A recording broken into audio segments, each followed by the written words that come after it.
your usual suspect. Welcome back to yet another live broadcast on your favorite football updates channel. It's a pleasure to be here with you on this beautiful Monday morning. It's quite cloudy following an early morning downpour here in Kampala, Uganda, where I do come to you live from where it's 27 minutes past the hour of 9 a.m. Almost 9:30, depending on the reading on your clock. But yeah, it's a pleasure to be right here with you to once again digest further what did transpire from the weekend. Quite a triumphant one for those that managed to win. Like I keep saying, football is a game of celebrations and commiserations depending on where you find yourself in at the end of a weekend. It's a game that gives us, all the joy and the agony in equal measure, depending on where you find your side with at the end of a weekend. This time around, it was tears for Chelsea among some other opponents, especially teams within the relegation, zone and battle and things like that. So we'll be digesting or making sense of what transpired. But like we did last night, of course, we did look at Chelsea with another red card in their defeat against Arsenal. We looked at Manchester United and their, unrelenting performances. There are 7 games unbeaten under Michael Carrick, winning 6 and only haven't lost any, drawing just 1. That means he has a good record, as did Ange Postecoglou during his first campaign with Tottenham Hotspurs. Quite the tenure the 44-year-old former England international is having with Manchester United. I'm sure Tottenham Hotspur fans are wishing they had made the move fast to that for Michael Carrick, and perhaps they will be reaping the goods. I'm not sure Tottenham's fortunes are that good, but it is what it is. Meanwhile, Liam Rossigna, a man with whom they were almost appointed around the same time, did suffer his first defeat in the Premier League following 2 subsequent draws against relegation embattled sides in Leeds United and Burnley. Although Leeds are in a bit of a clear for now, he suffered his first defeat against Arsenal, a team that had already beaten up against him twice in the EFL Cup semi-finals. That is in the first leg and the second leg, on a home and away basis, before the Gunners booked their slot in the finals that will be played this month in about a fortnight's time. In about 3 weeks' time. That will be March the 22nd. So, anyways, Liam Rossigna suffered his first defeat as Chelsea manager yesterday in that 2-1 loss to the Arsenal. Chelsea did not score a single goal. All 3 goals were scored by Arsenal. With Piero Hincapié scoring in the back of his own net, unfortunately, towards the tail end of the first half to restore parity for... Jesus Christ. To restore parity for the Blues, who are visiting the Emirates Stadium, while William Saliba had converted from another set piece there to give Arsenal the lead in about the 21st minute. And it was a second half goal in the 66th minute that gave Arsenal the lead, which turned out to be the match winner from Julian Timber. Now, some of the key takeaways from that are about 2 or 3. One is Arsenal win all 3 points from yet set pieces again. A lot of people criticized Arsenal at the start of the season or at some point in the season when they were scoring so many set piece goals, and perhaps rightly so, that they deserve to, Hi Mood, how are you doing? Why are you joining us from Mood? Apologies that I can't read the rest of your name, but allow me to call you Mood. But thank you for joining us. Kindly like the broadcast, but also consider subscribing to the channel, guys, if it's your first time here.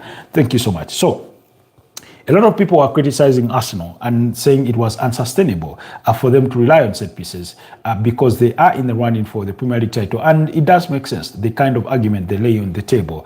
But again, the counter to that for me is that it always mattered less that there were set piece goals than the fact that they won matches. How you win especially if you're in the context of that Arsenal do find themselves within, may matter less. And I'll indulge me on this one, because at the end of the day, the ends justify the means. It's that simple. The ends justify the means. If we come to the tail end of the season and Arsenal have won their first Premier League title in 23 years, is it 23 or in 24 years? Sorry, in 22 years. The conversation will be that they won the Premier League title, that at long last they've made it on the fourth attempt of trying, because they have been attempting to do it over the last 3 seasons and have come short, finishing second on 3 different occasions. The first time of asking, finishing 5 points behind Manchester City. The subsequent edition, finishing 2 points behind Man City. And then last season, finishing 10 points behind Liverpool, who are the eventual champions. So if they eventually can be able to get it over the line this season, it will matter less how they did it than the fact they did it. So for me, it has not always been an issue if they scored from set pieces. 2, the fact that set pieces are part of the game. And if you analyze more critically this season, a lot of teams have scored lots of goals from set pieces. Man United among those. If you look at the statistics, if you go to Tottenham Hotspur, they have a chunk of goals. If you go to Brentford, they have a chunk of goals from set pieces. Liverpool have, I think in their last 3 games, or 6 games, in fact, they've scored multiple goals from set pieces, including 2, I think, against West Ham United from set pieces. So I do not know whether this magnifying glass emphasis on set pieces being painted in a bad shade of the game is only convenient when Arsenal do it as opposed to when others do it. I do not know. You remember Manchester United's 3-2 victory against Fulham? One of those goals scored by Casemiro was a result of a set piece from Bruno Fernandes floating in the free kick. So the point I'm trying to make is that scoring from set pieces has never been a bad thing. It doesn't matter whether you rely on them for as long as you're winning games. Only that when it's Arsenal, for some reason, people exaggerate it or try to throw shade on it as though it's a bad thing. So, 2, from what we made of that victory for the Arsenal. So, they won another game from set pieces. 2, defenders were the key factor in this. Now, a lot of people may be surprised. How did we get here? But if you go back in the last couple of years, looking at the Premier League statistics, you'll be amazed by how defenders have been very, very impactful on the game. And by that, go and look at the Premier League statistics for this season and look at the top passers of the ball. You'll find that majority of the players in the top 10 are defenders. For example, the most passing player in the Premier League is Virgil van Dijk with 2,144 passes. He's a centre-back. Next to him with 2,109 is Lewis Dunk of Brighton and Hove Albion. Next to them, to those 2, is Trevor Chalobah of Chelsea. He's a centre-back. Next to him is Joachim Anderson of Fulham, a centre-back. After that, you have a midfielder in Elliot Anderson from Nottingham Forest. After that, you have John Paul Van Hecke, a centre-back from Brighton and Hove Albion. After that, you have another midfielder in Declan Rice from Arsenal. After that, you have Enzo Konsa, a defender from Aston Villa. Then next to him is Marco Senesi from Bournemouth, a defender. You have William Saliba from Arsenal, a defender. Do you think that is by coincidence? That suddenly defenders are being more involved in the game than they used to be? That they are being the top passers of the ball than it was the case? And again, when you go back to maybe let's say 10 years ago, you find that the most passers of the ball were midfielders, Cesc Fabregas, the David Silvas, and etc.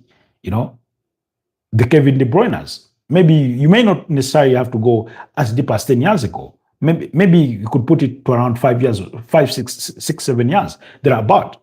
You find that midfielders or players that impacted the game more in an offensive manner had more passes on the ball or more touches on the ball. To the contrary, this time around, it's the defenders that are having more touches on the ball. Now, the surprising bit is that in the top 10, you do not have a Man City player, but collectively as a team, Man City have had the most number of passes. They played 16,078 passes. Liverpool coming second, and the disparity there is huge because Liverpool comes second with 15,000, Chelsea with 15,000, and then there's a huge disparity between the top three and the fourth place, which is Arsenal with about 13,000. So is it a coincidence? No. I believe that the roles have sort of shifted in terms of how the game is played. That defenders are becoming increasingly the architects of the game from within the backline than it used to be. Back in the days, you did not have so many passes between defenders and the goalkeeper, between the defenders themselves, between midfielders and defenders in the names of back passes. You had more progressive passes forward. These days round, you have a lot of teams recycling that ball amongst their defenders, popping it to the midfield and then back within the defenders. Now, if you were to scrutinize or analyze those passes by most of these defenders, you'll find that most of those passes have been to their other defenders. So if you're Virgil van Dijk, you're going to pass it to Milos Kerkez, you're going to pass it to Ibrahim Konate or a Jeremy Frimpong, then you have passed it to a Gravenberch, a Makalisa, a Soboslai, or a Hugo Aktike, or Mo Salah up front. That if you're Lewis Dunk, you've passed that ball to John Paul Van Hecke, to Kadioglu, to a not Tariq Ramsey, but those kinds of players, as opposed to passing to a Pascal Grob, to a Danny Welbeck, to a Yankuba Minte, to a Yassine Ayari. That if you Trevor Chalobah, you've passed the ball to Robert Sanchez, you've passed it to Levi Colwill, or Wesley Fofana, or Badiashile, or Tosina Derabi, or Joel Hart, or Marco Correa, or Richie James, or Moises Caicedo, as opposed to Enzo Fernandez, Cole Palmer, etc., etc. So that's a significant aspect to look at it. Then the other thing is that I mentioned this some time ago, that I was one of those people that were concerned that Arsenal did not have a top scorer within the top 10 Premier League goal scorers of the season currently. Of course, that has since changed with Victor Gyökeres extending his individual tally to 10 goals. Of course, he's well within the top 8 because you have brought Erling Haaland with 22 goals, Igor Thiago of Brentford with 18 goals, Antoine Semenyo from Man City with 14 goals, Hugo Ekitike and Joao Pedro both with 11 goals, then Danny Welbeck, Victor Gyökeres and Dominic Calvert-Lewin with 10 goals each. So they have somebody within the top 10. But a lot of people did make this argument, and it's a valid argument. Aldrin Nsubuga is one of those that made the argument that it's very hard for a team to win a Premier League title when they do not have a top scorer among the leading scorers. As in, they may not be at the top of the charts, but that with that standout goal scoring figure within the team, that it almost never happens. And again, we can look at the trends from at least from the last 5 Premier League seasons, for which Man City has won that Premier League title 4 times, and then Liverpool have won it once. Guess what? When Liverpool won it last season, Mo Salah was the standout player. He was the top scorer of the league. On the other occasions that Man City have done it, you'll find that majority of those times, at least 3 of those 4 times, Erling Haaland has been the top scorer. So really, it does make sense to look at it that way, or to when somebody lays that argument on the table. Now, counter to that, my consolation came from this place when it came with Arsenal in terms of understanding or trying to make sense of whether they can still get the title over the line, even without that outright goal scorer. And the interesting statistic that I found, that the disparity between the goals scored by Arsenal and those to the most high scoring team at the time, which was Man City, was only about 4 goals at the time. Present day as we speak, albeit Arsenal played a game more than Man City, have scored subsequently 1 goal more than Man City. Man City 1-0 winners against Leeds United over the weekend. We'll get to speak about that match in the context to yesterday's victory for the Arsenal. Remind me to, revert back on that. So Arsenal have scored 58 goals. Man City have scored 57. Like I said, Man City have played a game less, but assuming let's say, even if Man City had played that game, win or lose, maybe they score a goal or they don't, So it's around the same ballpark. And Man United come third with 50 goals, Chelsea fourth with 49, 47 Liverpool, 44 Brentford, and the list goes on and on. But the point I want to make here is that really Arsenal do not have an outright sort of top scorer or that guy that you think is carrying the load when it comes to scoring Arsenal scores, is the fact that somehow they are scoring the goals. Whether they are doing it in the manner that you'd love to see or otherwise, it doesn't change a thing. It's still goals. They will take pride in knowing or understanding that we are scoring the goals. And the beauty for that, or for me, what I found as a positive is that they were having multiple game winners. Because when you go back to the Tottenham Hotspur game, it was Ebeleche Eze and Victor Gyökeres that were the game winners in that one. This weekend, you had William Saliba and Julian Timber being the game winners for you. When you go back to, I think that Wolverhampton Wanderers game, it was Bukayo Saka that scored, and who else? Jesus Christ, somebody remind me quickly who the other goal scorer was for the Arsenal. But the point I'm trying to make is that they've had these goals come from multiple sources, across the field, that as then even when you go back to the game, yes, it was Piero Hincapié, scoring his first Premier League goal for the Arsenal. When you go back to the Brentford game, it was Noni Madueke who scored in that game. So for as long as they keep scoring the goals, in terms of the overall numbers, it will matter less who scores those goals.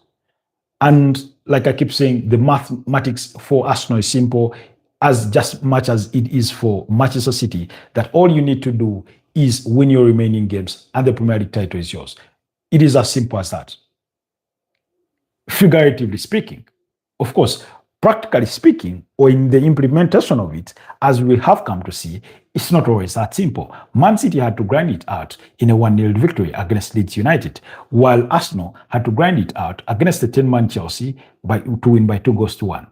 Now, here's what reverting back to that Man City game, in comparison to the Arsenal game that we're going to look at perhaps a little more, is that nobody is up in arms or trying to paint Manchester City in bad shade because they won by 1-0 against Leeds United. Nobody is talking about them scrapping it away. Nobody is talking about them grinding it on. Nobody is talking about them nearly dropping points or looking not at their very best. In that game, we know that Leeds United should have had a penalty. Absolutely, in my opinion, without a single ounce of doubt, because Matthias Nunes handles the ball, or at least the ball hits his arm in the area when the arm is in an unnatural position, and the incident is not reviewed whatsoever. Why that was the case, you and I, your guess is as good as mine. I do not know with absolute certainty why that wasn't the case, or whether it was checked and cleared. But that's a story for another day. But the point I'm trying to make is that Man City grinded it out. And every time Man City have grinded out the result, the narrative has always been, they've done it before, they've been champions before, which is a true statement, or which is a statement of fact. So they know how to do it at this stage of the season. So in other words, no matter how ugly or unconvincing they do it, there's just an expectation that, yeah, they're Man City, they will do it. In the end of it, they're not painted in this sort of shade, the way you may have an Arsenal being painted in. Oh, they were unconvincing, they could have lost, they were close to dropping points, Now, when you look at Arsenal over the last, at least out of the 22 years they've been without a Premier League title, look at least anywhere between 16 to 18 years. Not because in those 16, 18 years they've always come close to winning it, but majority of the criticism leveled against them related to the idea that they could not grind out results, that sometimes they were too soft, they were not physical enough, they were not hard enough, that mentally they were not strong. On the pitch, they got easily bullied and knocked off the park. arguments that were all true within their own respective contexts. The funny thing is, though, that today now you have an Arsenal side who have the grit for it, who seem mentally stronger than they used to be. I'm not saying they are at the level they need to be, but at least looking stronger than they used to be, physically not getting bullied easily, and all that sort of thing. Sometimes winning ugly or doing the ugly things to win, the dark arts, whatever you may want to call it. And then suddenly, that's also a bad thing. In other words, it's like telling a kid that they're useless around the house, they don't do any house chores. And then when they do some house chores, then you complain of how they're not doing it good enough, as opposed to aiding and teaching them how better to do it, or even commending that they took the attempt in the first place, that at least they've adapted to change, that they've heed to your words, to your advice, to try and do something, you know? So in other words, you cannot have it both ways. You cannot criticize them for being soft, and then when they are hard, you then say, well, they are hard ugly. No.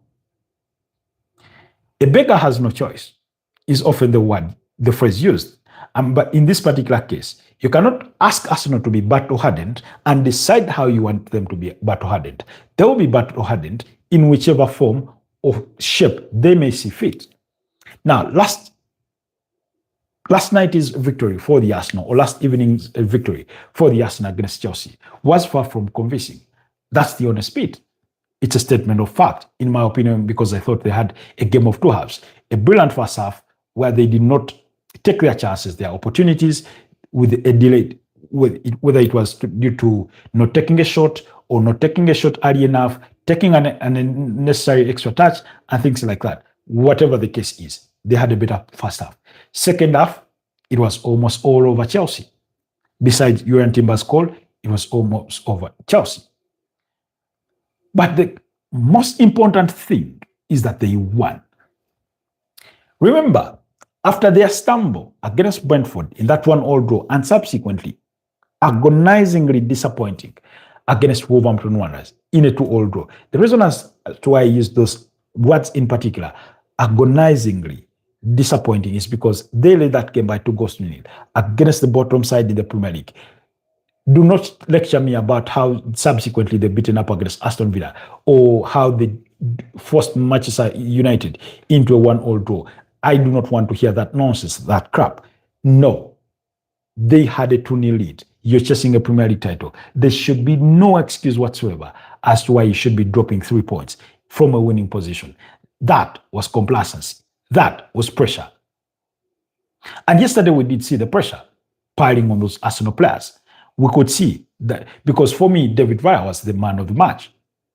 Now, that notwithstanding, the fact that they won is what matters. I said this after those 2 draws, that Arsenal needed to win their 2 next games to convince the world that they are still in it. Now, it doesn't mean they're going to win it, even though my humble prediction remains that they will eventually win it. At least I do pray that they go ahead and win it. I wouldn't want Man City to win it, for reasons that all of you that follow this channel know well enough, that have been well documented from time to time. I thought the victory against Tottenham Hotspur, as impressive as it looked, it was far from perfect, but was also not enough to send a message to say Arsenal were back in the bit of a stronghold of the Premier League title race. Why? Because it's Tottenham. Look at how poor they've been all season. Look at how poor they've been ever since the turn of the new year. They are yet to win a Premier League game of football since the turn of the new year. They've had about 3 draws, and everything else has been a loss. Yesterday, they lost to Fulham by 2-1. Alex Iwobi and Harry Wilson, the goal scorers, while Richarlison picked up the consolation for Tottenham Hotspur. So, if you're playing a team that has been that poor, as much as it was a derby, and you ought to rejoice and bask in the glory of it and winning it, their biggest hill to climb, at least in this moment, was always going to be Chelsea. Now, it does not mean that because they've won those 2 games, they cannot lose the next game because they play on Wednesday against Brighton at the Amex Stadium. That's not what I'm implying. There's still plenty of opportunities for Arsenal to drop points should they continue to be complacent as they've been or acting immaturely. There's plenty of that. But in terms of bringing their fans back into this fold, into this bubble of believing that they can still go the long way, they needed to win those 2 fixtures between Tottenham Hotspur and Chelsea. So they've done that. And I don't know if you follow fan forums, but for those that have been privileged enough to follow, is that you have that sense of optimism, that positive sense and feel about this Arsenal side. It's not to say that those fans do not see the imperfections in their teams. It's not to say that they're not going to critique those players for where they've not done enough or where they could have done things better. For example, Martin Zubimendi, a culprit yesterday for 2 mistakes, one that nearly cost them. They're not going to criticize Pierre Hincapie for having an almost excellent first half until he scores an own goal. Then it's not that they're not going to criticize, their players for perhaps not giving enough, especially in terms of putting games to bed. It's not that they do not see that. It's because they are going to think to themselves, well, we had 2 difficult fixtures. We managed to get them over the line. Then let's take it on from there. As you will see in Arsenal's sort of next set of games, which include against, I think they have a game against Brighton. They have a game, is it against Everton? Subsequently, somebody remind me. Yes, it's Brighton, it's Everton, a very difficult fixture. United will tell you just as much because they had to grind it out last week on Monday for a 1-0 victory. Then after that, they play at home against Bournemouth. We're talking about 2 teams that actually all these 3 teams forced them to drop points last season. Those are the teams we're talking about. Everton forced them in a draw last season. Bournemouth beat them by 2-1 at the Emirates Stadium last season.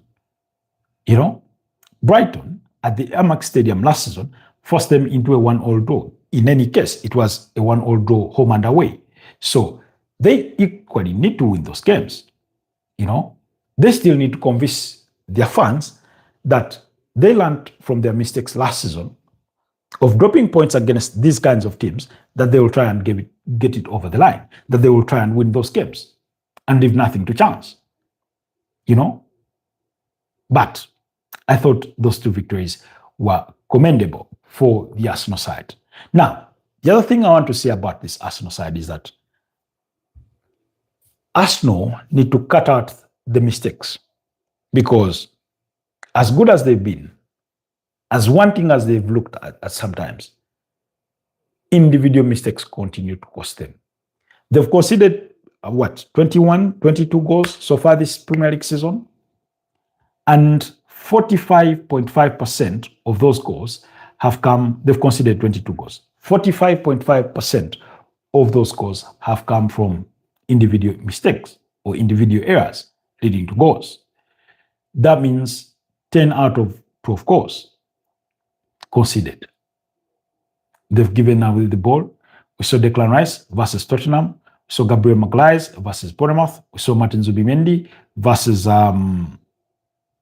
Manchester United. We've seen it all. So they need to cut out that if they are to have a serious shot to this thing called the Premier League title. That is not easy to win. They are on an uphill battle against a team laden with experience. Arsenal only have 1 Premier League title winner in their dressing room, and that's Gabriel Jesus.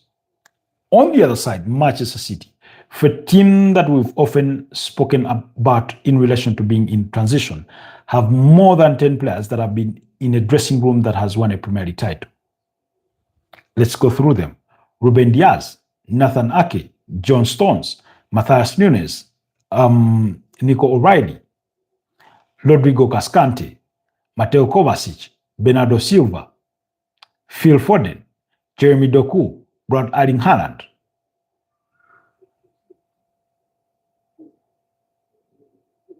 If I've left out any other or forgotten any other, Josko Vardiol. So you have more than 50% of their squad have been in a Premier League title winning squad. Not just any title, a Premier League title winning squad. That's why they remain a very important opponent. I got bananas for 37 cents per pound today. Congratulations, Steve Bano. How are you doing, my brother? Always a pleasure to see you around. Kindly like the broadcast, but it's a pleasure to see you around. I hope you're doing well. You've been absent or AWOL for quite some time, but I hope you've been okay.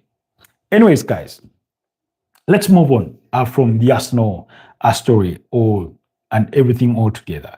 But I think I've made my points. Now, the contentious thing yesterday, now we're moving on to the Chelsea side because they were up against Arsenal. Now, a lot of Chelsea fans seem to think that they were robbed for what they deem to have been a foul committed by David Raya on Joao Pedro in punching, quote-unquote, Joao Pedro as he came out for the ball. Now, you see, pictures can be misleading or very subjective in interpretation. If you look at those images from a straight angle, an upward face angle, in other words, in the direction of the face of Joao Pedro, you're going to think, oh, David Raya's punched Joao Pedro. If you see it from a different angle, a side angle, or from a hind angle, or let's assume you have the angle behind David Raya's head. First of all, why it's not given is because David Raya does not punch Joao Pedro. It's not like it's a jab. No. He comes out for that ball and he has his fists together. Now that's got to count for something because it's a goalkeeper trying to clear the ball. Does he get the ball? A lot of it. He obviously does. Do his hands or fists or arms brush Joao Pedro off his head? Most definitely, yes. But what counts the most with the level of protection that goalkeepers get in their area and how he does it, there's no way they were going to give a penalty against him. I've had the privileged opportunity to review that incident multiple times, and I conclude it's not a foul by David Raya, it's not a penalty. There's nothing in it. It's just a goalkeeper who is calm, rose to the right height, and punched the ball away with both fists, not just one.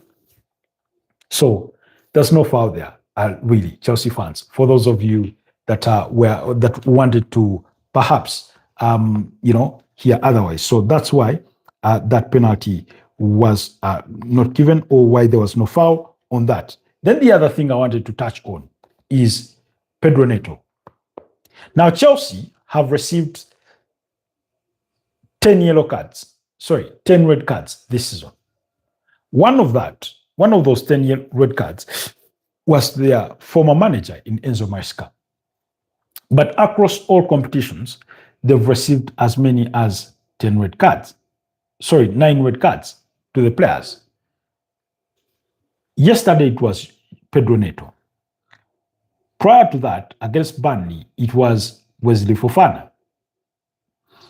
When you wind things further back, you're going to find Moises Caicedo, you're going to find Trevor Chalobah, you're going to find Malo Gusto, Liam Delap, and so many other Chelsea players. Marco Correa, they've all received red cards. But to be fair, not to Chelsea, but to Pedro Neto yesterday, based on the footage that I've seen, and again, I've had the chance to review this, he was convinced beyond a reasonable doubt that was his first booking. Did he need to make the foul that he made on Gabriel Martinelli? Maybe yes. But if you know you're on a yellow card, you do not go in for that kind of tackle. And I remember thinking this or saying this after he got sent off, of course, I was saying he should have, because Pedro Neto has the pace, he has the running legs to keep toe to toe with Gabriel Martinelli, even though Gabriel Martinelli was the fresher player on the pitch, having come on in the second half to replace Leandro Trossard. I was aware of that, but I thought he could have done enough running with him to go toe to toe with him. Excuse me, and possibly deny him making a cross or causing a goal. But he makes the tackle not knowing that 3 minutes earlier he had been booked. Now, I've seen the frame or the photo of him getting booked by the referee there in England. And that yellow card, as it is dished out, I think it was Richie James up front, the referee, trying to speak to him or communicate to him something when he dishes out that yellow card. It is rumored or reported that the yellow card was because Pedro Neto had protested or dissented after they had conceded that goal against Juan Timber. A good number of them seemed to argue that there had been a foul in the area prior to that goal being scored, so they wanted it chopped.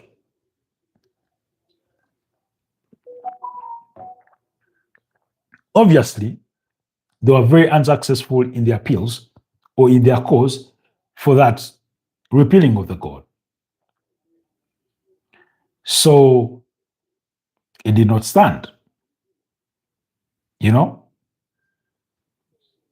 So, sorry, the call for the foul did not stand. Because he had protested, he gives him the yellow card.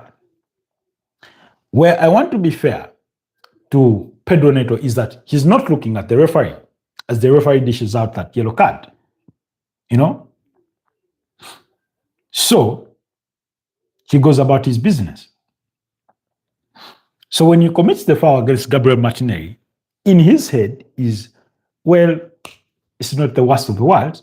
I've committed a foul. I'm going to get a yellow card, and that will be it. Play on.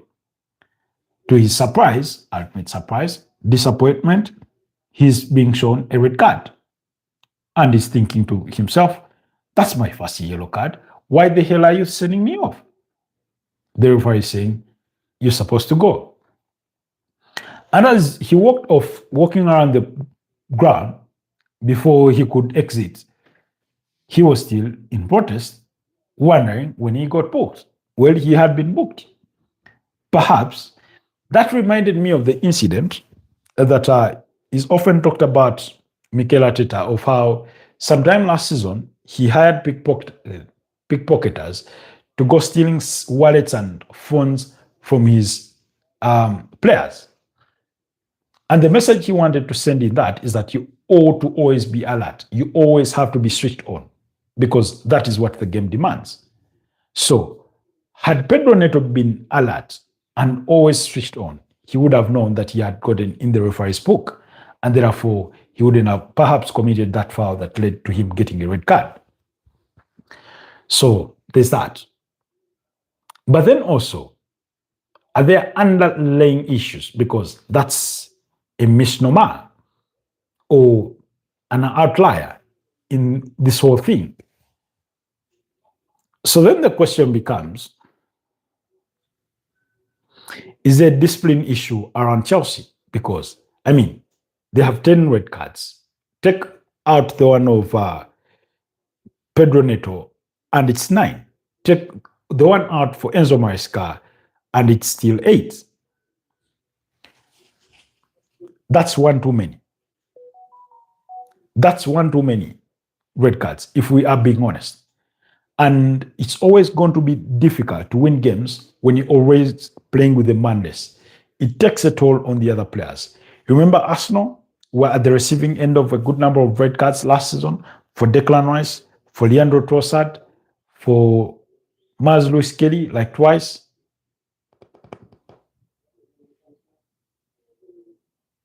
So it's always not pretty. It's always difficult. It makes the work twice harder for your teammates who are going to play with the madness. Nonetheless, Chelsea looked unfazed even when they were a madness. And I want to blame this on Mikel Arteta. You see, part of this component called analysis is noticing patterns, is reading and interpreting situations. I do not know why up until this stage, it's not occurred to Mikel Arteta that every time he withdraws Victor Gyökeres, suddenly his team gets attacked a lot. We saw it against Wolves. We saw it against Chelsea. But those are not the only spells we've seen it. Every time he's withdrawn Victor Gyökeres, it's like defenders have been given a free pass to then venture up front. They have nobody keeping them in their deep. So I do not know why Mikel Arteta is not just allowing Victor Gyökeres play the entire 90 minutes. I do not know why. First of all, whichever striker he seeks to bring on can play alongside Victor Gyökeres, whether it's Kai Havertz, whether it's Gabriel Jesus, they all can play alongside Victor Gyökeres. So I do not know why he still makes that decision.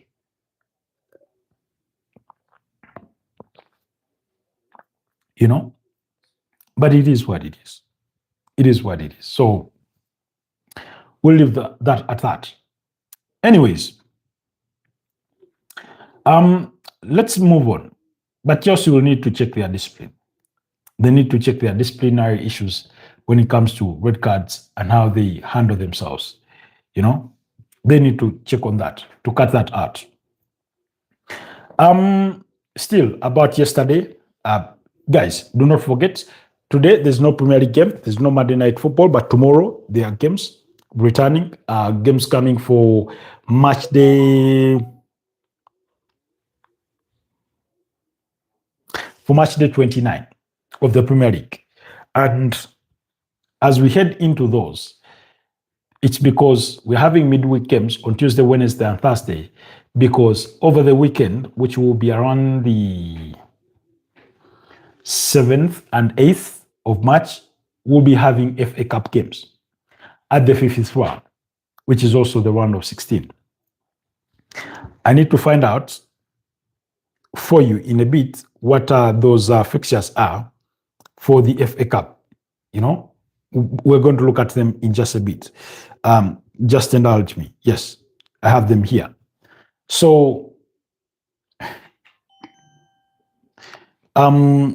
what will happen, or what happened that I wanted to touch on, is one, Liverpool's convincing victory on Saturday against West Ham, more misery to West Ham, who are staring down the barrel of the relegation zone. But Michael Carrick, will Michael Carrick get the Manchester United job? In all honesty, all gongs, all bells are sounding the same. The wind is blowing in one direction. The gods are smiling at Michael Carrick. The whispers of promotion are whispering in the direction of Michael Carrick. 7 games managed, 6-1, 1 draw. If that's not an impressive report card for an interim manager, I do not know what will ever look like. Because that's a 98% win rate. Almost. Okay, maybe 90%. 98% is an exaggeration, but it's a good one. When he manages his team away to Newcastle in midweek, that will be his 8th game. That's as many games as Ange Postecoglou lasted as a Nottingham Forest manager. And that was across all competitions. He drew 2 and lost the other 6 and he was shown the exit. So it's impressive. So Man United fans are boiling with the question of, should Michael Carrick be given the job? It's a double-edged sword. Man United have been in this position before, where they gave the job to a club legend in Ole Gunnar Solskjaer. He did his best, and within 3 months, they had handed him the permanent job, despite coming on as an interim to replace Jose Mario Felix Mourinho. It worked for a short time, but in the long run, it did not work out. And Michael Carrick knows that one too well, because he eventually picked up the slack when Ole Gunnar Solskjaer was shown the exit. So, because Man United have been in that position before, it's the same reason why they may be afraid to burn their fingers again. But in all honesty, when you look around, in terms of the manager market, he is a safe bet or a safer bet. So the question is, do Man United want to risk it once again with an entirely new manager, as they have done before, with Erik ten Hag, with Ruben Amorim, or whichever? Or do they want to stick with, or is it going to be the case of the devil you know is better than the angel you don't know? Because there's a whole list of managers out there. Perhaps, I don't know if they are waiting to take on the Man United job. I don't know if they would consider it, but they are out there for consideration. Xavi Hernandez, formerly at Barcelona. Xabi Alonso, ex-Bayer Leverkusen and Real Madrid manager. Enzo Maresca, ex-Chelsea manager. Thomas Frank is out of work. I don't know if United would consider him, but let's put him to the peripherals. Oliver Glasner will be leaving Crystal Palace at the end of the season. Andoni Raiola's future is yet to be determined. Marco Silva, do not even think about him, but will be available. So, in other words, Man United will have to take a pick of the litter when it comes to a manager. They just need to get it right. So far, it feels like they got this one right in sacking Ruben Amorim and replacing him with Michael Carrick. Because Man United fans are thinking to themselves, had they made this decision much earlier, we would be well straight within the title conversation. They're not out of it. They're just not entirely in it. Mathematically, they are still in it, as are many other teams. But practically speaking, it's a two-horse race at the mention of a Premier League title between Man City and Arsenal. So Man United fans are there thinking, oh, if we had sacked him maybe in late November, maybe we'll be back in the Premier League title race.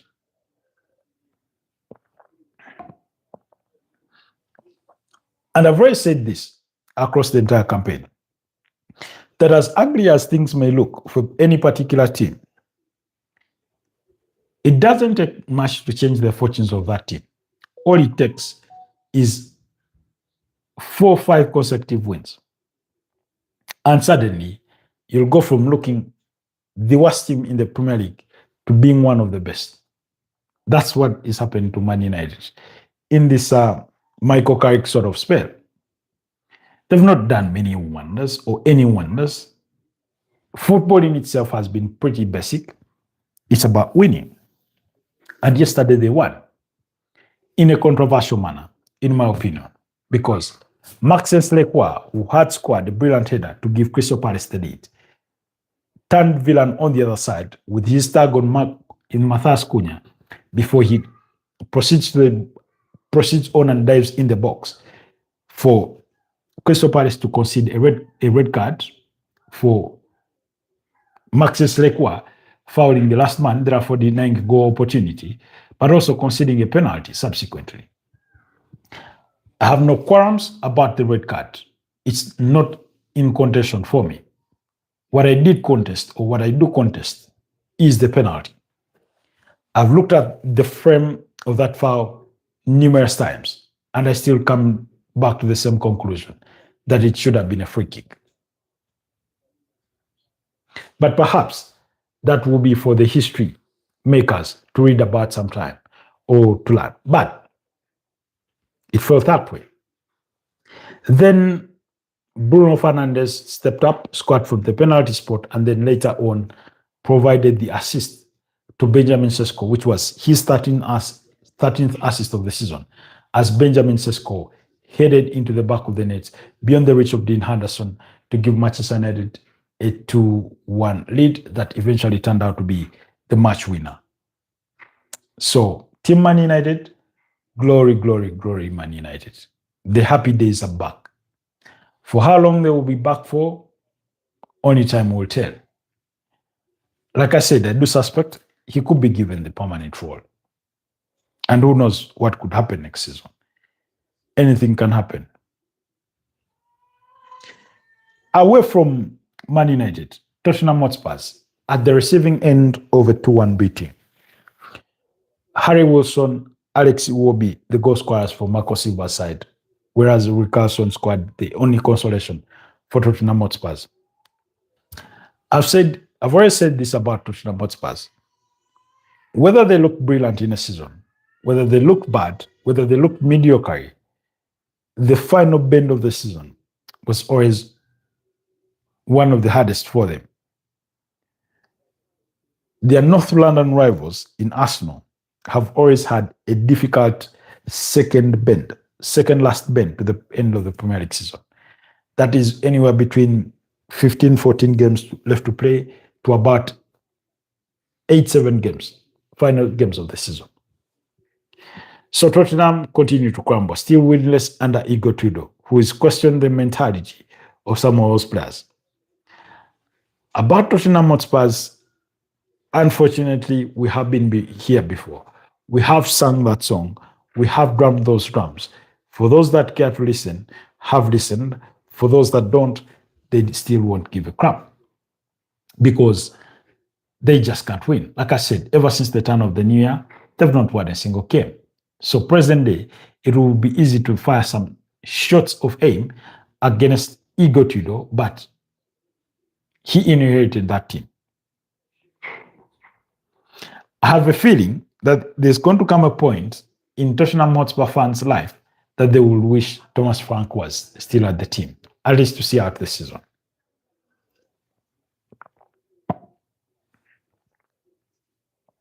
But that's just my feeling. I could be wrong about that.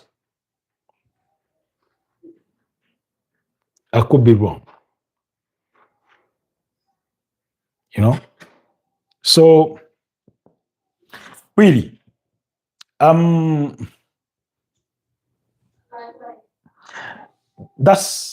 was it. And then in the other game, of course, Brighton beating up against Nottingham Forest by 2-1 on Super Sunday. Brighton doing just enough to recover because yes, they had won their last game against Brentford by 2-0 before that win against Nottingham Forest. But prior to that, they had lost 2 games. But the win takes them to 11th place.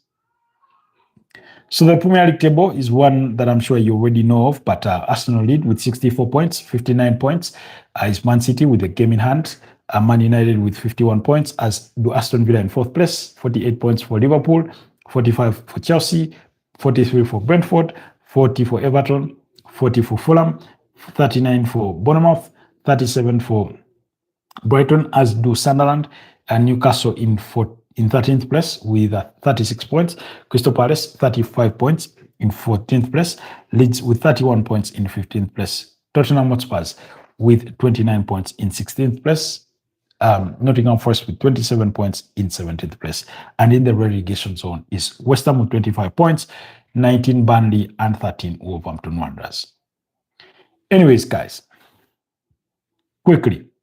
Yesterday, elsewhere, in the Spanish La Liga, sorry, not in the Spanish La Liga, in the Italian Serie A, we saw a dramatic 3-3 draw between Juventus and AC Roma. Now, football is cruel. Whereas these two sides shared the spoils in a 3-all draw, you felt that perhaps Roma were destined to be the deserved winners. Daniel Malin scoring, Ndika, uh, Frank were all goal scorers, while Francesco Consecao, Boga, and Gatti scored. Now, Gatti's goal came in the 93rd minute of the game, or the 3rd minute of stoppage time, for them to restore parity. That's for Juventus.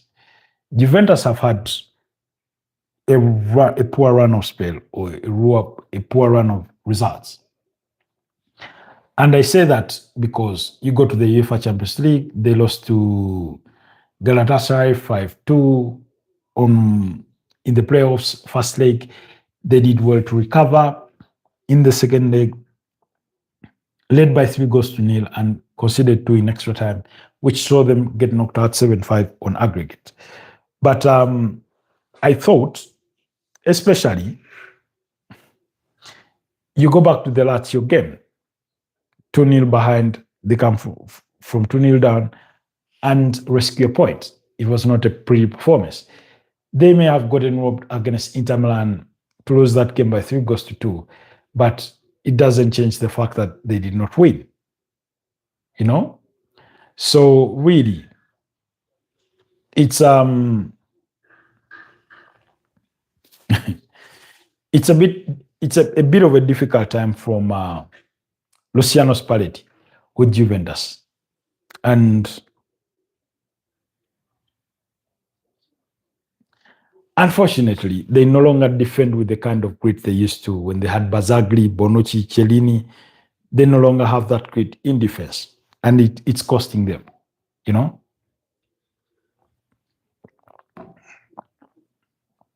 It's costing them big time. Big time. So they squandered that, Roma, and it ended 3-3. Now, in the French League One, there was a big game between Olympique Marseille and Olympique Lyon. Twice Olympique Lyon led, but a burst from Pierre-Emerick Aubameyang was enough to undo all their good work, as Olympique Marseille won the game by 3-2. Surprising? Maybe not. But football is cruel. Trust me. Football is cruel. The reason why I say that is that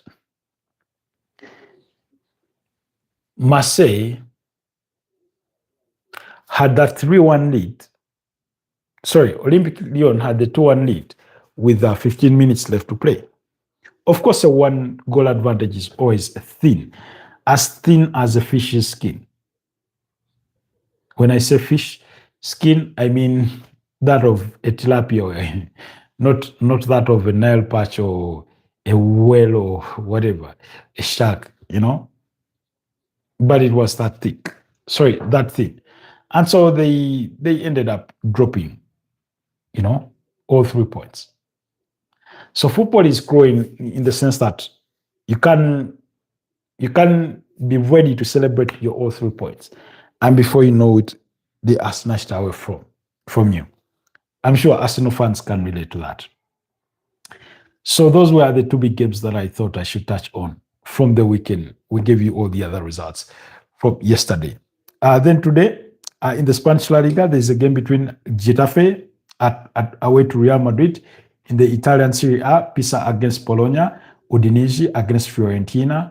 Now, from what I do gather with Real Madrid, Kylian Mbappe is set to be on the sidelines for the next 2 weeks. I think he could be, reports do suggest that he may return in their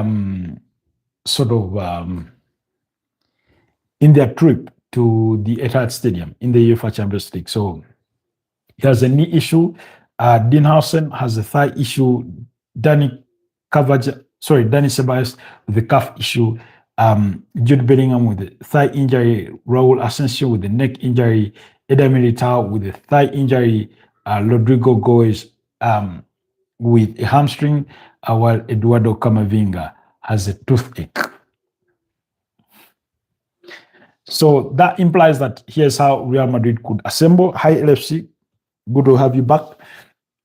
That implies that Real Madrid could assemble with Tchouaméni in goal. Caval could return. Alaba alongside Rudiger and Alvaro Carreras. Then Fede Valverde, Adagula, Tchouaméni, Brahim Diaz, Gonzalo Garcia, and Vinicius Jr. Jesus Christ. Anyways, it is what it is. Injuries are very ugly part of side of the game, but it is what it is. So, guys, LFC, thank you so much.